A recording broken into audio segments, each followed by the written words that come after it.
Buenas a todos, estoy en directo aquí, no en directo no, porque esto no se emite en directo, como podría ser.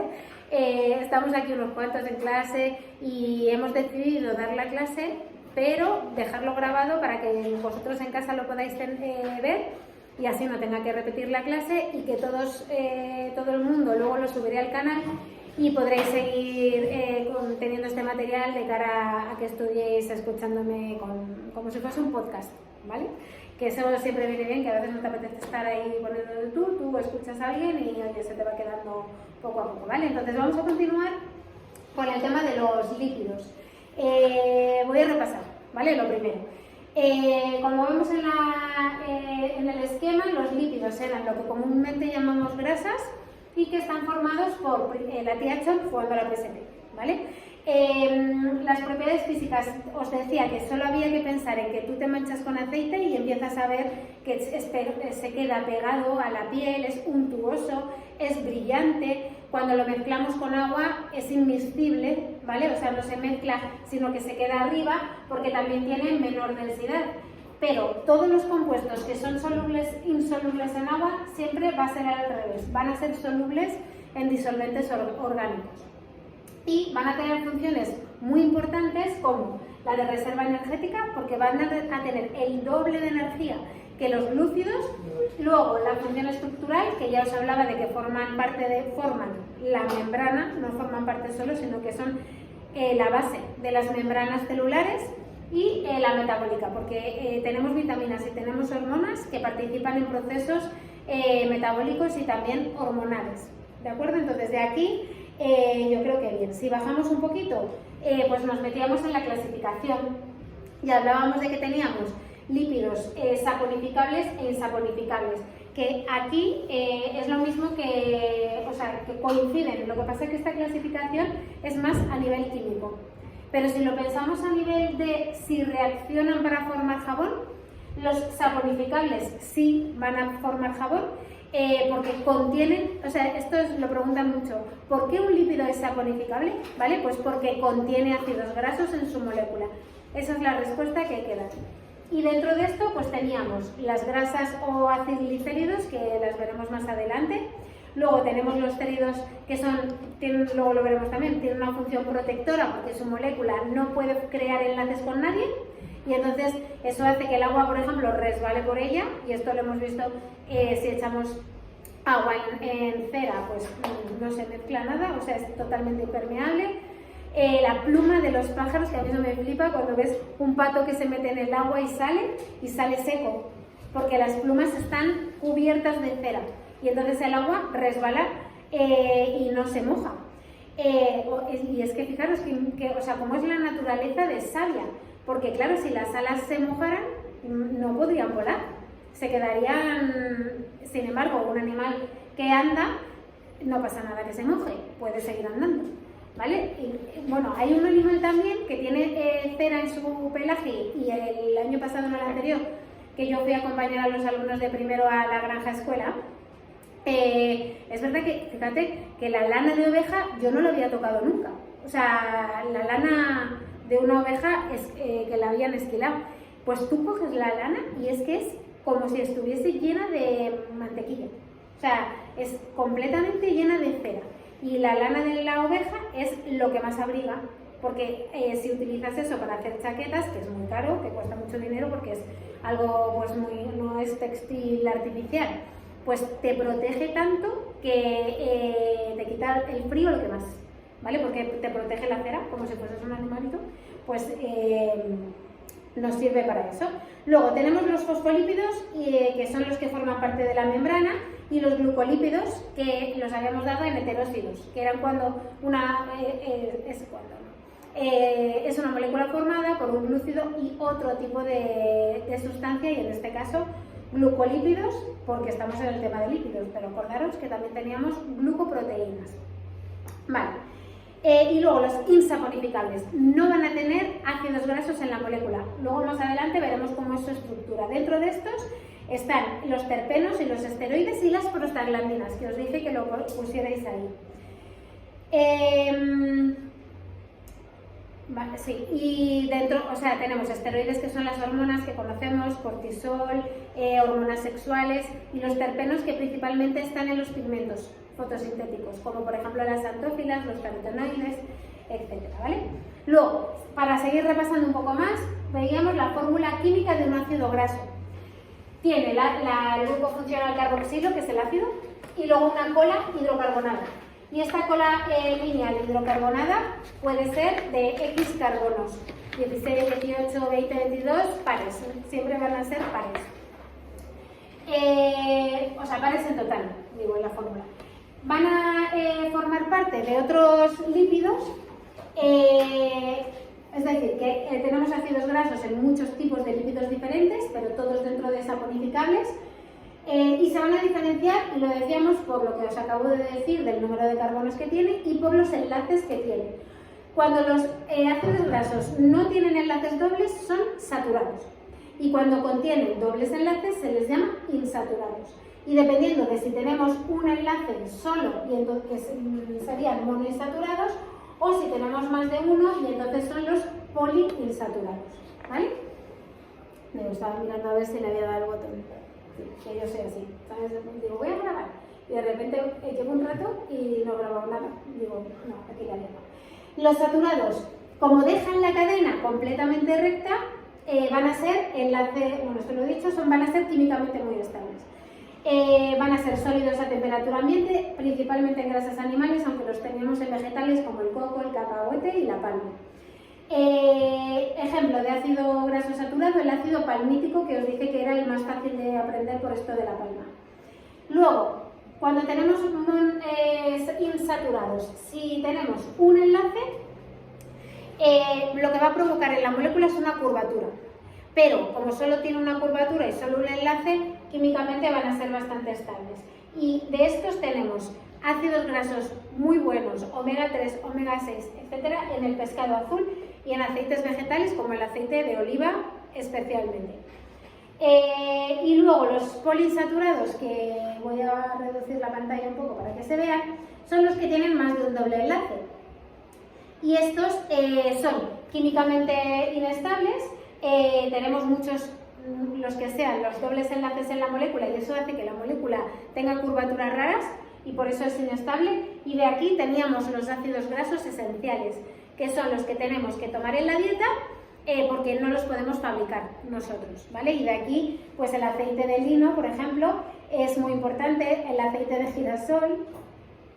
El lino, por ejemplo, está muy de moda en nutrición porque se venden preparados de semillas de lino machacadas, ¿vale? Y eso enriquece muchísimo nuestra alimentación, porque es muy nutritivo y porque veis que nos ofrece ácidos grasos que son muy buenos para nuestro sistema nervioso, que no los podríamos hacer nosotros mismos, ¿vale? Bien, pues seguimos ahora un poquito más, y ahora es nuevo, ¿vale? Esto que voy a contar, y es fácil también. Vamos a hablar de las propiedades físicas de los ácidos grasos. Vamos a ver que están determinadas por dos cosas, que ya las hemos visto, por la longitud de la cadena y por el grado de insaturación. ¿Por qué? Porque o vamos a tener una cadena totalmente recta, o en el caso de los saturados, o vamos a tener una cadena con curvatura, o vamos a tener cadena corta, o vamos a tener cadena larga. Y eso, a la hora de reaccionar entre ellos, influye mucho, ¿vale? Y el comportamiento físico lo vamos a observar solo con la mirada, ¿vale? Y lo vais a poder asociar. A ver, características, esto que acabo de decir es más de aquí, ¿vale? Vamos a ver primero esto. Hablábamos de que los ácidos, o sea, las grasas, los lípidos, son insolubles en agua. Y esto sucede porque, y ahora voy a decir una molécula de las, o sea, una palabra de las que hay que apuntarse en el vocabulario, que se parece a anómero, anomérico, asimétrico, pues esta también empieza por A, ¿vale? Anfipático, que es como decir antipático, pero con F, ¿vale? Entonces, son moléculas anfipáticas. Esto es muy importante, lo suelen preguntar mucho. ¿Por qué? Porque tienen una parte apolar o hidrofóbica, ¿vale? En su estructura, y una parte polar o hidrofílica. cuando decimos que algo es apolar o hidrofóbico, es que no puede crear enlaces con... Un momento.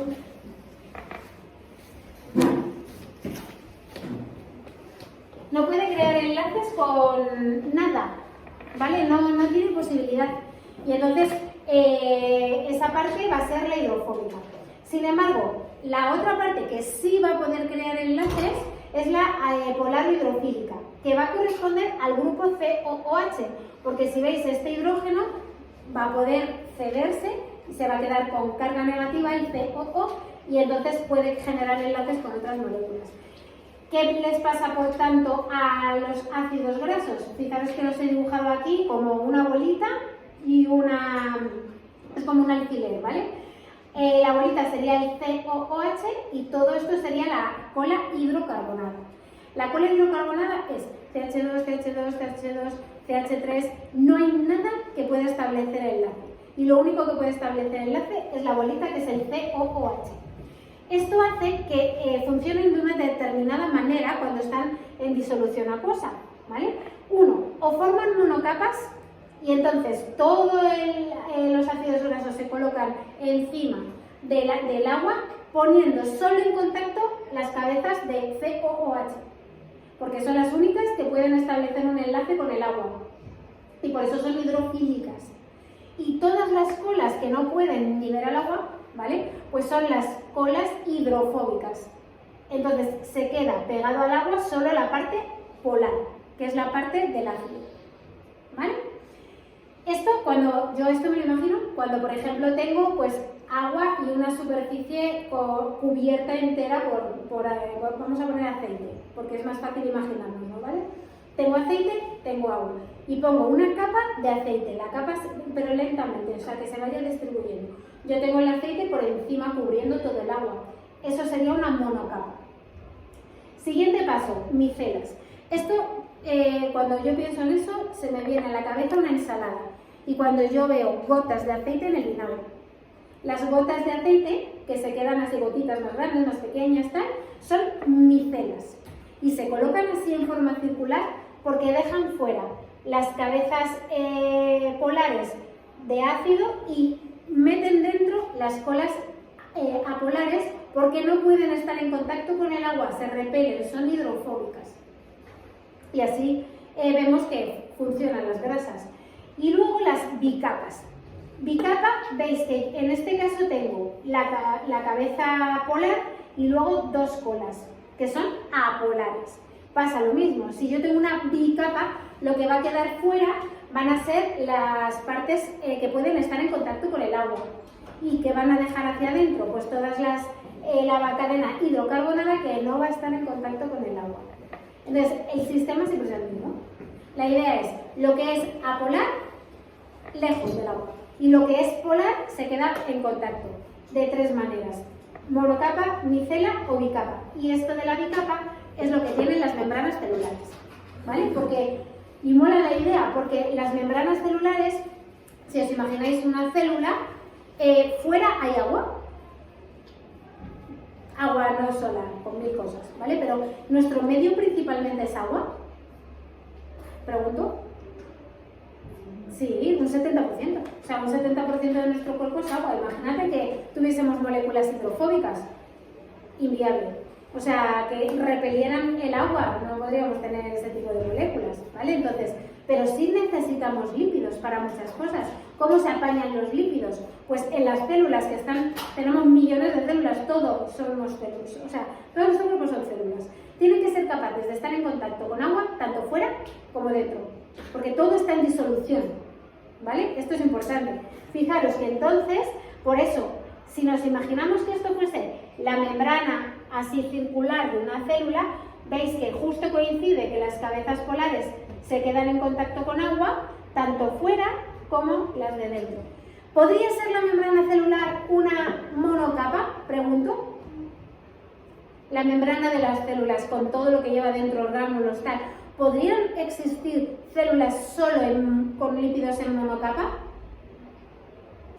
¿Qué pensáis? Mirad la micela. ¿Deja espacio aquí para agua? ¿Aquí podría haber agua? No, porque esto es hidrofóbico, no puede estar en contacto con agua. Por tanto, no sería viable nunca que una célula fuese así, porque dentro de la célula hay agua. ¿Cuándo nos sirven las micelas? Así en cosas útiles. Nos sirven, por ejemplo, cuando quieres, se usan en cremas hidratantes, en plan con micelas, no sé si lo agua micelar, ¿sabes? O sea, tal. Pues porque lo que hacen es quitar, o bien quitar la grasa, ¿vale? Haciendo estas, o sea, sacándola de la cara con este tipo de compuestos, o bien metiendo dentro de una micela un compuesto que sea también graso y que tú quieras que entre en la piel. Entonces se echa una crema que tiene micelas que dentro contienen ácidos grasos, moléculas grasas que sí pueden estar en contacto con esta cola hidrocarbonada. Entonces sí, pero una célula dentro tiene, ¿os acordáis? Un montón de orgánulos, mitocondria, cloroplasto, depende del tipo de célula, lisosoma, el núcleo, todo está inmerso en un fluido acuoso. Entonces, esta manera es la única que puede ser para que las células tengan una membrana compatible con medio acuoso, tanto fuera de la célula como dentro. ¿Vale? Bien, y ahora os explico lo otro, lo del punto de fusión. Esto es a qué temperatura los ácidos grasos están en forma líquida, es decir, fundidos, o están en forma sólida. Pues va a depender de varias cosas, ¿vale? Cuando tienen un alto punto de fusión, van a ser sólidos a temperatura ambiente. Y cuando tienen un bajo punto de fusión, a temperatura ambiente me los voy a encontrar líquidos. Esto tiene sentido, ¿no? Si yo quiero calentarlo y tiene un alto punto de fusión, le tendré que dar más calor para conseguir pasar de sólido a líquido. Sin embargo, si tengo algo que ya no es del todo sólido, pero le cuesta poco ir al líquido, pues con poca temperatura lo voy a tener líquido. ¿Sí? Hasta aquí el concepto de alto punto de fusión o bajo punto de fusión lo tenéis, ¿no? Bueno, pues ¿de qué va a depender el punto de fusión en los ácidos grasos? Va a depender de la cadena, de lo larga o corta que sea y de las insaturaciones que tiene. ¿Por qué? Fijaros aquí yo tengo 3 ácidos grasos que ¿cómo son? ¿Saturados o insaturados?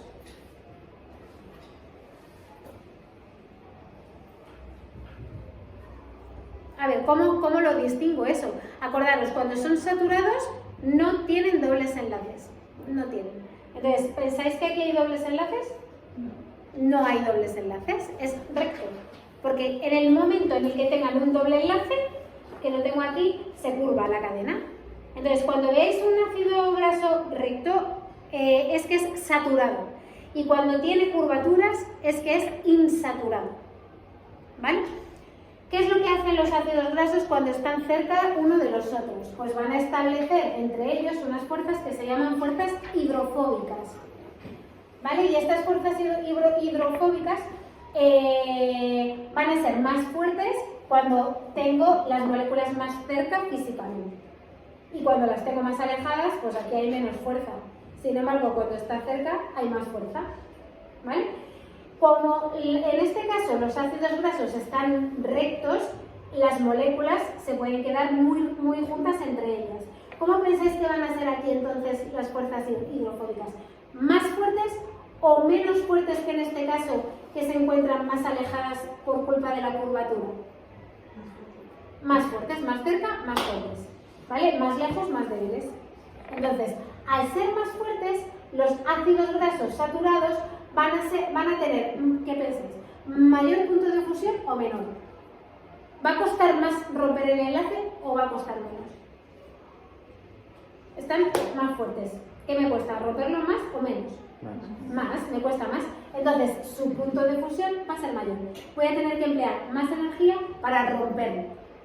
¿Vale? Cuando están así, juntitas, con una fuerza más grande, y entonces me cuesta, a mí me cuesta separarlas, están muy juntas, ¿vale? Tengo que emplear más energía. Por eso los ácidos grasos saturados van a ser los que tienen mayor punto de fusión y a temperatura ambiente me los voy a encontrar sólidos. Ejemplos, la mantequilla, ¿vale? Yo la tengo, o sea, si la tengo en la nevera y la saco y te quieres echar mantequilla, ¿qué le pasa? Es, güey, echarse mantequilla cuando está fría. es un rollo. O sea, tú lo coges, se te va desmigajando, no lo puedes coger, coges trozos y dices, ¿ahora cómo lo extiendo? ¿Vale? Bueno, pues veis que ahí la temperatura es baja. Hemos propiciado que esto todavía sea más potente, porque con temperatura baja hacemos que la fuerza aumente. Sin embargo, yo soy previsora, saco la mantequilla de la nevera, la dejo a temperatura ambiente un rato y luego ya disfruto de la mantequilla. ¿Cómo se me ha quedado esa mantequilla? Líquida. ¿Se me ha quedado líquida? No se ha quedado líquida.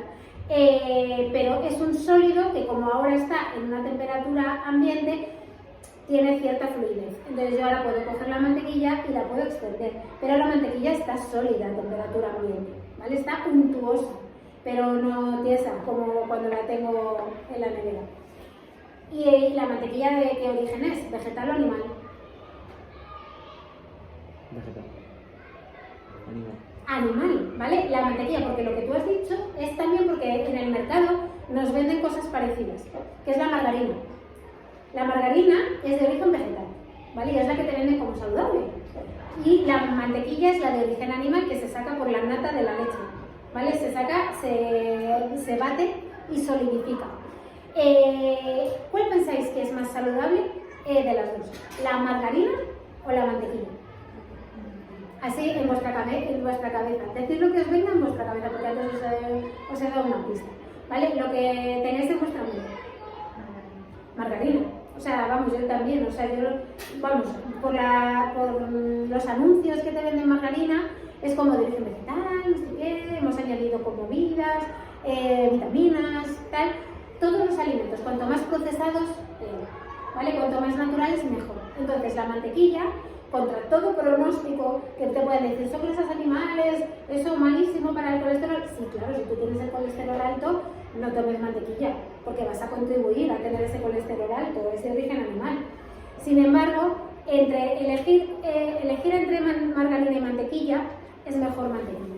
Porque la mantequilla, si veis los ingredientes, es mantequilla, ya, no hay más, ¿vale? Y si veis los ingredientes de la otra, o sea, es una etiqueta que te cagas de grande, y con 1000 movidas que no ni conoces. Porque lo que hacen es, y ahora os lo voy a explicar, vais a razonarlo vosotros, ¿veis? Vámonos a este caso. Ahora tengo las cadenas hidrocarbonadas, una o todas con insaturaciones. ¿Qué le va a pasar a esto? ¿Cuánto llevamos de clase? Ya se me está, queréis un poco de tiempo, ¿no? Termino ahí 5, ¿vale? Y ya paro la explicación, solo con esto. Las cadenas están más separadas, por lo tanto las fuerzas hidrofóbicas van a ser más débiles o más fuertes. Débiles, porque están más lejos. Entonces, cuando son más débiles, me va a costar más o menos romper esas fuerzas. Menos, por tanto, su punto de fusión va a ser menor. Tengo que emplear menos energía para romper esto. Esto les pasa a los ácidos grasos insaturados, especialmente, por cierto, antes no había puesto esta variable, a los de cadena corta. Lo mismo que os he dicho, que si yo tengo, imagínate, yo tengo ahora mis manos, que son ácidos grasos saturados, ¿vale? Y los tengo así. Aquí va a haber una determinada fuerza hidrofóbica y la podré romper porque tengo además solo esta longitud, ¿vale? Pero si yo ahora cojo mis brazos y ahora el ácido graso es todo esto y lo tengo así, me va a costar más porque tengo más longitud y tengo que romper todo esto, no solo esto, sino todo esto, ¿vale? Entonces, cuanto más larga sea la cadena y más recta, es decir, más saturada, más me va a costar. Sin embargo, si yo tengo cadenas cortitas y encima tengo insaturaciones, esto me cuesta poco romperlo, ¿vale? Y se ve, porque este es el caso del aceite de oliva o el aceite de girasol. Yo lo tengo ahí a temperatura ambiente y ¿cómo es? Líquido. Pero si lo dejo en la terraza porque he comprado lo típico que es más barato, 5 litros, tal, y lo dejo en la terraza, ¿habéis visto alguna vez el aceite que le pasa? Solidifica. Y de repente tengo como grumos, como si estuviese blanquecino. Eso no es que esté malo, es que por estar a menor temperatura, estas fuerzas son más fuertes y entonces se me pasa de líquido a sólido, ¿vale? Y otra, cuando yo tengo aceite en la sartén, eso, no sé, y yo lo pongo al fuego, ¿qué le pasa a ese aceite? Desde que lo echo hasta que pasa un rato. Si movéis la sartén, al principio muevo la sartén y ¿cómo está el aceite? ¿Se mueve? Se mueve, ¿vale? Porque es líquido. Pero si yo lo tengo ahí un rato al calor, al cabo de un rato movéis la sartén y cuidado con no quemaros, porque de repente se vuelve muy líquido. Y eso pasa mucho, o sea, pasan accidentes por culpa de esto, porque luego la sartén la cojo con el aceite así, ya se mueve más y puede derramarse o caerse con más facilidad, ¿vale? Pero me ha costado poco, yo lo he puesto un poco al fuego y se me ha vuelto más líquido rápidamente. También le pasa a la mantequilla, si yo pongo mantequilla para hacer unas tortitas, ¿vale? Pues entonces yo la pongo sólida, pero con el calor se me va derritiendo, ¿vale? Hemos entendido entonces de qué depende el punto de fusión con la longitud y con las saturaciones o insaturaciones.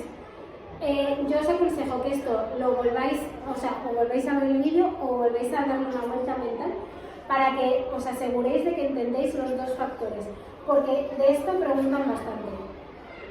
¿Vale? Y dejo para el próximo día una pregunta, para que la penséis y que razonéis. ¿Por qué la margarina es sólida si es vegetal? ¿Vale? ¿Por qué la margarina es sólida? Porque te la venden como mantequilla, pero es de origen vegetal. ¿Qué ha pasado ahí?